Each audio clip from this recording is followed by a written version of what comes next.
Good evening to all. तो प्यारे बच्चों, कैसे हैं आप सभी लोग। तो प्यारे बच्चों, जैसा कि आपको पता है कि आपका एग्जाम 18 फरवरी से स्टार्ट है, तो हमारे पास अंतिम के 10 दिन बचे हुए हैं। उसमें हमें कौन कौन से टॉपिक पढ़ने हैं फिजिक्स के, और वन शॉट रिवीजन कैसे करना है। तो प्यारे बच्चों, आज से हम लोग की क्लास स्टार्ट होगी। तो प्यारे बच्चों, सबसे पहले आज हम आपको पार्ट 1 और पार्ट 2 के, पहले हम पार्ट 2 के इम्पॉर्टेंट टॉपिक्स बताएंगे कि सर आपको पढ़ना क्या क्या है, और उन्हीं टॉपिक से पेपर में क्वेश्चन देखने को मिलेगा, ठीक है।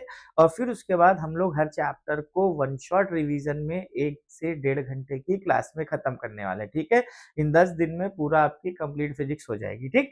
तो चलिए, अगर हम बात करें पार्ट 2 में प्यारे बच्चों, क्योंकि आपको पता है सर फिजिक्स के में आपके 2 बुक्स थी, है ना। फिजिक्स में आपके 2 बुक्स थी। एक था प्यारे बच्चों पार्ट 1, है ना। एक था पार्ट 1 और एक था प्यारे बच्चों पार्ट 2, ठीक है। एनसीईआरटी के हिसाब से चल रहे हैं, ठीक। तो आज हम लोग सर, पहले हम लोग पार्ट 2 के इम्पोर्टेंट क्वेश्चन जानेंगे, क्योंकि सर इम्पोर्टेंट है और बहुत ही आपके मेमोरी बेस्ड क्वेश्चन आते हैं। न्यूमेरिकल भी आपको एकदम आसान पूछे जाएंगे, तो टॉपिक आप अच्छे से तैयार करेंगे, क्योंकि पार्ट 2 थोड़ा लेंदी नहीं है, छोटे छोटे कॉन्सेप्ट है, आपको बहुत आसानी से तैयार हो, ठीक है। जैसे अगर हम बात करते हैं सर, पार्ट 2 में पहला चैप्टर है बेटा रे ऑप्टिक्स, है ना। पार्ट 2 का पहला चैप्टर है सर रे ऑप्टिक्स है ना, किरण प्रकाश की, ठीक है। किरण प्रकाश की में जो आपको सर मेजर जो टॉपिक पढ़ने होते हैं, है ना। मेजर टॉपिक जो आपको पढ़ने एग्जाम के लिए, पहले तो आपको प्रकाश का अपवर्तन पढ़ लेना है ना। अपवर्तन से आपको बेटा एक सवाल देखने को मिलेगा न्यूमेरिकल का, ठीक है। अपवर्तन और अपवर्तनांक से एक सवाल आपको यहाँ पे न्यूमेरिकल का देखने को मिलेगा, ठीक है। फिर इसके बाद आपको प्यारे बच्चों पूर्ण आंतरिक परावर्तन तथा क्रांतिक कोण को थोड़ा सा अच्छे से पढ़ना है। पूर्ण आंतरिक परावर्तन हो गया और तथा क्रांतिक कोण, है ना। पूर्ण आंतरिक परावर्तन तथा क्रांतिक कोण, ये 2 टॉपिक हो गए आपको। क्रांतिक कोण ये शॉर्ट नोट्स में बहुत बार पूछा गया। फिर इसके बाद सर आपका गोलीय पृष्ठ पर अपवर्तन, है ना। गोलीय पृष्ठ पर अपवर्तन, गोलीय पृष्ठ पर अपवर्तन का सूत्र, है ना। गोलीय पृष्ठ पर अपवर्तन या तो आपको बोल देगा N2/V N1/U equal to N2 minus N1/R proof करके दिखाइए, है ना। इसका डेरिवेशन पूछेगा, या तो इसी को बच्चा किस नाम से देगा, N/V 1/U N-1/R, ठीक है। एक तो ये इंपॉर्टेंट है। फिर आपको इसी में प्यारे बच्चों बोल देगा, इसी में आपको बोल देगा कि लेंस मेकर सूत्र की स्थापना कीजिए, है ना। यहाँ से भी सवाल आते हैं, लेंस मेकर सूत्र आपसे पूछ लेगा, इंपॉर्टेंट टॉपिक है सर। तो जाएगा 1/F N-1 1/R1 minus 1/R2। बहुत ही महत्वपूर्ण सवाल है सर, यहाँ से बनेंगे। ये आपका डेरिवेशन भी देखना है और टॉपिक तो पढ़ने ही पढ़ने, ठीक है। फिर इसके बाद प्यारे बच्चों आपको क्या पढ़ना है इसमें, फिर इसके बाद ये हो गया। इसके बाद लेंसों के संयोजन से सवाल आते हैं प्यारे बच्चों। लेंसों के संयोजन से सवाल पूछा जाता है ना। लेंसों के संयोजन से सवाल आप पढ़ लेना, ठीक है।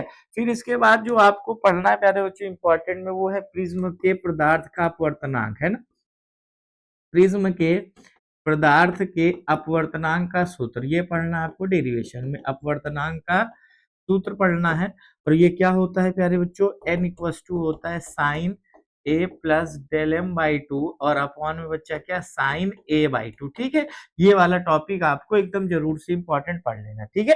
फिर इसके बाद प्यारे बच्चों यहाँ पे हम लोग बात करेंगे सर दोष में, है ना। थोड़ा सा आपको दोष पढ़ना है। दोष कौन कौन से देख लेना, निकट दृष्टि दोष देख लेना, निकट दृष्टि दोष देख लेना, और दूर दृष्टि दोष देख लेना, ठीक है। और दूर दृष्टि दोष एक बार ही देख लेना, क्वेश्चन पूछ सकता है नंबर में, ठीक है। कारण निवारण, ठीक। फिर इसके बाद ये हो गया। फिर इसके बाद बेटा आप यहाँ पे 3 सूक्ष्मदर्शी देखना। एक देखना प्यारे बच्चों यौगिक सूक्ष्मदर्शी, है ना। यौगिक सूक्ष्मदर्शी पढ़ लेना, इंपॉर्टेंट है यौगिक सूक्ष्मदर्शी। और एक बेटा दूरदर्शी आप पढ़ लेना, है ना। दूरदर्शी में 2 आपको पढ़ाए जाएंगे, एक है अपवर्तक प्यारे बच्चों, और एक है परावर्तक। एक है अपवर्तक और एक क्या है, परावर्तक दूरदर्शी। तो आपको दोनों देखना है, और इनका बेटा इमेज फॉर्मेशन जरूर देखना। इनका बेटा इमेज फॉर्मेशन जरूर देख लेना, है ना। इमेज फॉर्मेशन जरूर देख लेना, ठीक है। कि सर प्रतिबिंब कैसे बनता है, इनका किरण आरेख जिसको कहते हैं, किरण आरेख इनका बनाना सीख लेना आप लोग। मैं अभी क्लास में सिखाऊंगा, ठीक है। चलिए, तो ये बात हो गई सर चैप्टर 9 की। फिर इसके बाद इतने टॉपिक बस आपको रिऑप्टिक्स से पढ़ना, इसके अलावा पेपर में प्यारे बच्चों कुछ नहीं आएगा। फिर अगर हम बात करते हैं सर, इसके बाद हम लोग बात करेंगे सर तरंग प्रकाशिकी की बात करते हैं ना। तरंग प्रकाशिकी की अगर हम बात करें तो सर तरंग प्रकाशिकी में आपको ज्यादा कुछ नहीं पढ़ना। एक तो आपको पढ़ना है हाइगेंस का तरंग सिद्धांत, तो आपको पढ़ना ही पढ़ना है ना। हाइगेंस का तरंग सिद्धांत तो आपको पढ़ना ही है, उसमें कोई डाउट नहीं है ना। हाइगेंस का तरंग सिद्धांत आपको पढ़ना है, हाइगेंस का तरंग सिद्धांत, ठीक है। ये आपको पढ़ना ही पढ़ना है, बहुत ही इंपॉर्टेंट टॉपिक है हाइगेंस का तरंग सिद्धांत। या तो इसी को द्वितीयक तरंगिकाओं का सिद्धांत भी आएगा, 3 नंबर का क्वेश्चन बनता है, ठीक है। द्वितीयक तरंगिकाओं का सिद्धांत, ठीक, द्वितीयक तरंगिकाओं का, एक मिनट है ना, द्वितीयक तरंगिकाओं का सिद्धांत, ठीक, 3 नंबर का क्वेश्चन है प्यारे बच्चों, द्वितीयक तरंगिकाओं का सिद्धांत, ठीक है, एक ये इंपॉर्टेंट है। फिर हाइगेंस के सिद्धांत के आधार पर, हाइगेंस के सिद्धांत के आधार पर, हाइगेंस के सिद्धांत पर परावर्तन व अपवर्तन की व्याख्या, दोनों में से एक क्वेश्चन कोई आपका फिक्स है, दोनों में से एक क्वेश्चन आपका कोई फिक्स है कि सर दोनों में से कोई एक क्वेश्चन आपका एग्जाम में जरूर पूछेगा, ठीक, दोनों में से कोई एक क्वेश्चन जरूर पूछेगा। फिर इसके बाद प्यारे बच्चों आपको पढ़ना क्या है, व्यतिकरण में, व्यतिकरण में आपको अध्यारोपण पे सवाल सीखने हैं, हम कराएंगे यहाँ पे सारी चीजें कराएंगे, अभी हम आपको बता रहे हैं जो बच्चे पढ़ चुके हैं वो इंपॉर्टेंट। अध्यारोपण पर सवाल, इसके बाद स्लिट चौड़ाई के लिए व्यंजक है ना, स्लिट चौड़ाई के लिए व्यंजक, फ्रिंज चौड़ाई के लिए व्यंजक, ठीक है, मैं यहाँ पे स्लिट चौड़ाई बोल रहा हूँ, फ्रिंज चौड़ाई के लिए व्यंजक निकालना है ना, फ्रिंज चौड़ाई के लिए व्यंजक निकालना है। और इसके बाद आपका विवर्तन में भी एकल झिर्री प्रयोग करना है, विवर्तन में आपको थोड़ा एकल झिर्री प्रयोग पढ़ना है, वहां पे उच्चिष्ट और निम्निष्ट की आपको प्यारे बच्चों, उच्चिष्ट और निम्निष्ट की आपको कंडीशन सीखनी है वहां पे, ठीक है, कि उच्चिष्ट कब होगा, निम्निष्ट कब होगा, और उसके लिए व्यंजक कैसे हम लोग निकालेंगे, ठीक।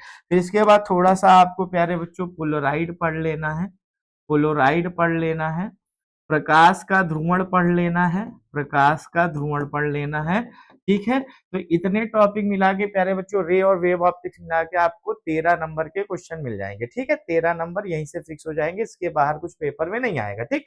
फिर इसके बाद आएगा प्यारे बच्चों आपका विकिरण, विकिरण तथा द्रव्य की द्वैती प्रकृति है ना, विकिरण तथा द्रव्य की द्वैती प्रकृति, ठीक।